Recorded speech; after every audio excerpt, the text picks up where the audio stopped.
Hello YouTube peoples, నేను ఇవాళ అయితే సింపుల్గా చాలా ఈజీగా పిల్లలకి ఎవరికైనా స్నాక్స్ బాక్స్లో కట్టడానికి, లంచ్ బాక్స్లోకి ఇంటి దగ్గర ఉన్నప్పుడు పిల్లలు ఏడిపిస్తున్నప్పుడు ఈజీగా చేసే రెసిపీ అదే పులిహోర అండి.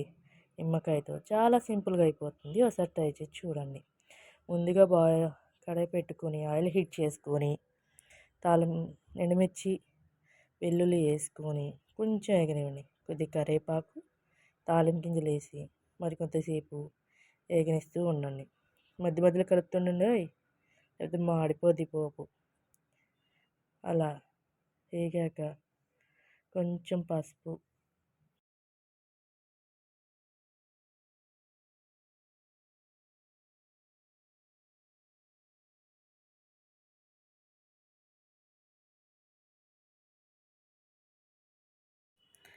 నేనైతే తాలింపు గింజలకి జీలకర్ర, ఆవాలు, మినపప్పు, పచ్చెనపప్పు కలిపి వేసాను అనమాట.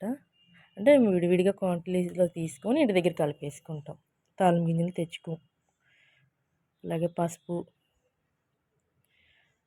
కొంచెం సాల్ట్, గ్యాస్ కట్టేసాక వేయాలండి సాల్ట్. అప్పుడే ఆయిల్లో పడుతుంది, మంచి టేస్ట్ కూడా వస్తుంది.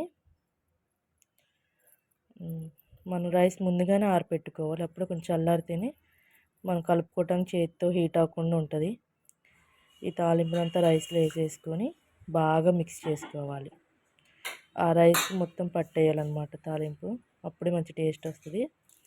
లెమన్ పిండుకొని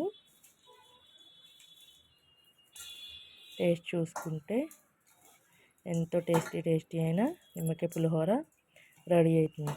ఈజీగా ఉంటుంది, సింపుల్గా ఉంటుంది, పిల్లలకి పనిచేస్తుంది. Like and share, subscribe.